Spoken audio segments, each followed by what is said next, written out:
అనంత సనాతన ధర్మ ఛానల్కి స్వాగతం. వక్రతుండ మహాకాయ కోటి సూర్య సమప్రభ నిర్విఘ్నం కురుమే దేవ సర్వ కార్యేషు సర్వదా. ఓం శ్రీ సరస్వత్యై నమః.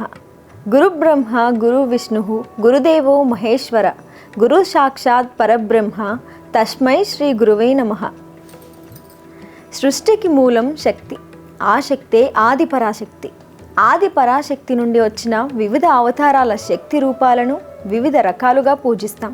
ఎలా పూజించినా ప్రకటించే చైతన్యం ఒక్కటే, ఈ జగత్తును కాపాడే శక్తి ఒకటే.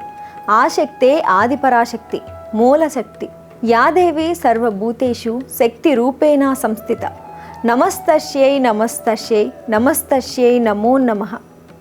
ప్రకృతి స్వరూపాలలో విలక్షణ మూర్తి శ్రీ రేణుకా ఎల్లమ్మ తల్లి. ఈ తల్లి మాతృశక్తికి ప్రతీక. గ్రామ ఎల్లల్లో ఉంటూ గ్రామాలకు ఎలాంటి అరిష్టం రాకుండా దుష్ట శక్తులను పారద్రోలుతుంది ఈ తల్లి.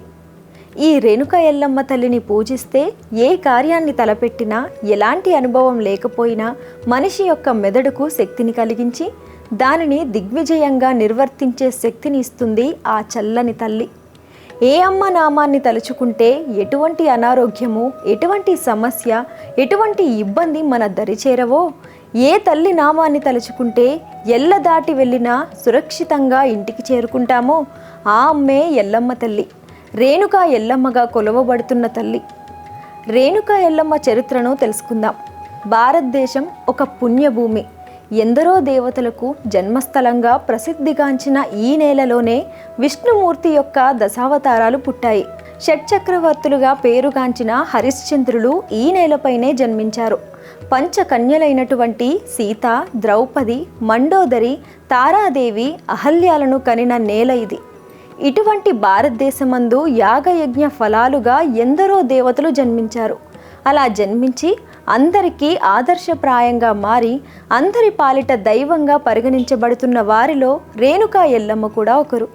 రేణుకాదేవిని వివిధ ప్రాంతాలలో వివిధ నామాలతో పిలుస్తారు. ఒగ్గు కథ ప్రకారం సృష్టికి పూర్వం త్రిమూర్తులను సృష్టించిన పసిపాలకులుగా ఆడించినందున తనని జగదాంబ అని పిలుస్తారు.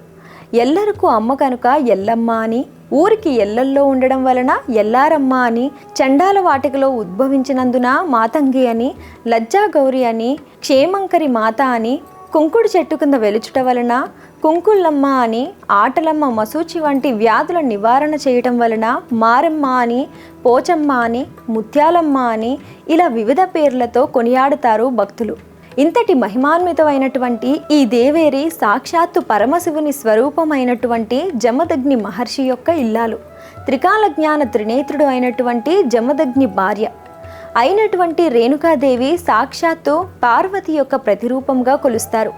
జమదగ్ని మహర్షి అగ్ని మీద, రేణుకాదేవికి నీటి మీద నియంత్రణ శక్తి కలదు.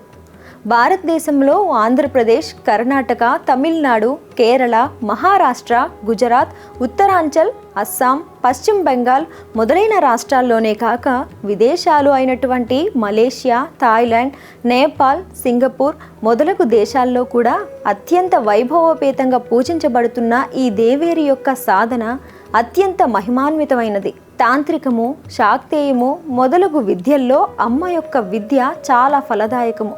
కోరిన వారికి కొంగు బంగారంగా, కామధేనువుని సైతం తన వద్ద కలిగిన కల్పవల్లి కరుణామయి మన రేణుకా ఎల్లమ్మ తల్లి. జమదగ్ని జననం గురించి తెలుసుకుందాం. సత్యవతి దేవి గాది మహారాజు యొక్క ఏకైక పుత్రిక. తమకు ఒక్కగానొక్క సంతానం అయినటువంటి సత్యవతికి వివాహం జరిపించి రాజ్యమంతటిని సామంతులకు అప్పగించి నిశ్చయించారు. సర్వశక్తి సంపన్నుడైనటువంటి ముని బిడ్డ అయినటువంటి రుచుకునికి ఇచ్చి వివాహం జరిపించెను. తాను క్షత్రియ కులకాంత ఆగుట వలన తమకు జన్మించే సంతానము కూడా క్షత్రియ బుద్ధులతో పుడతాడు. అది ముని అయిన తన భర్త వంశమునకు కీడు వంటిది అని భావించి రుచుకునికి తనకు కేవలం సాత్విక గుణములు కలిగిన బిడ్డ కావాలన్న కోరికను విన్నవించెను. అలానే మగ సంతానము లేని తన తల్లిదండ్రులకు కూడా క్షత్రియ గుణములు కలిగిన బిడ్డను ప్రసాదించమని అడిగెను. సత్యవతి కోరిక మేరకు అత్తకు భార్యకు సంతానమివ్వదలిచి యాగము చేసి 2 కుండల్లో పరమాన్నముతో నింపి ఒకటి అత్తగారిని ఇంకొకటి భార్యని భుజించమని అత్తగారికి ఇచ్చి పంపెను. ఆ 2 కుండల్లో క్షత్రియ కులసతి అయిన గాది యొక్క భార్యకి క్షత్రియ గుణములు గల బిడ్డను, ముని భార్య అయిన సత్యవతికి సాత్విక గుణములు ఉండు మునిబాలుడు పుట్టవలను అనే ఉద్దేశంతో 2 కుండలను విడివిడిగా ఇచ్చెను. కానీ అల్లుడు రుచుకుడు అందు అనుమానం కలిగిన సత్యవతి తల్లి తనకు మంచి బిడ్డ పుట్టవలను అనే ఉద్దేశంతో మునిరాజు తన భార్య కుండలో ఏమైనా శక్తులు నింపాడేమో అనుకుని స్వార్థంతో సత్యవతికి ఇచ్చిన కుండ భుజించి తనకు ఇచ్చిన ప్రసాదాన్ని సత్యవతికి ఇచ్చెను. అవి భుజించిన వారి గర్భములో మారు బిడ్డలు పెరుగుచుండిరి. అది గ్రహించిన రుచికుడు తన భార్య క్షత్రియ బిడ్డను మోస్తుంది అని తనకు చెప్పెను. అంత భయముందిన సత్య ఆ బిడ్డను తన కుటుంబ తరువాతి తరమునకు చెందనున్న తన కోడలి గర్భమునకు మార్చమని రుచికుడను అడిగింది. రుచికుడు అలాగే చేశాడు. అత్తకు మరియు భార్యకు కూడా సాత్విక గుణములు కలిగిన సంతానము కలిగిరి. గాది తన బిడ్డకు విశ్వామిత్రుడు అని నామకరణం చేసెను. సత్యవతి తన బిడ్డకు జమదగ్ని అని నామకరణం చేసినది. అలా సత్యవతి తల్లి విశ్వామిత్రుడికి, సత్యవతి జమదగ్నికి జన్మనిచ్చితిరి. ఆ మునిబిడ్డ జమదగ్ని క్రోధ దేవతల ఆశీర్వాదంతో తనకు కోపం కలిగించిన వారిని తన క్రోధాగ్ని జ్వాలలతో భస్మము చేయగల శక్తి పొందెను. పూర్వము దక్షిణాన కుబ్జ అంటే విదర్భ రాజ్యాన్ని ప్రశ్నాజిత్తు అను రాజు పరిపాలించుచుండెను. ఆ రాజుకి 3 రాణులు. తాను జగన్మాత దుర్గా యొక్క కృపా కటాక్షములతో తన రాజ్యాన్ని సుభిక్షంగా సుఖశాంతులతో పరిపాలిస్తూ ఉన్నాడు. కానీ రాజుకి వివాహమై కొన్ని సంవత్సరాలైనా సంతానం కలగలేదు. ఆ వేదన ఆ రాజుని, రాజ్యంలో ప్రజలని ఎంతో దుఃఖదాయకంగా మార్చేసింది. వారి బాధను చూసి కనికరించిన శివుడు ఒకరోజు రాజావారి ఆస్థానానికి ఒక ముని రూపంలో వచ్చి ఆశ్రయము పొందినాడు. దీని తర్వాత ఏం జరిగిందో తెలుసుకోవడానికి మా ఛానల్ని సపోర్ట్ చేయడానికి సబ్స్క్రైబ్ చేసుకోండి. గోవులను సేవించండి, గోవులను రక్షించండి. సర్వేజన సుఖినో భవంతు. లోకా సమస్త సుఖినో భవంతు.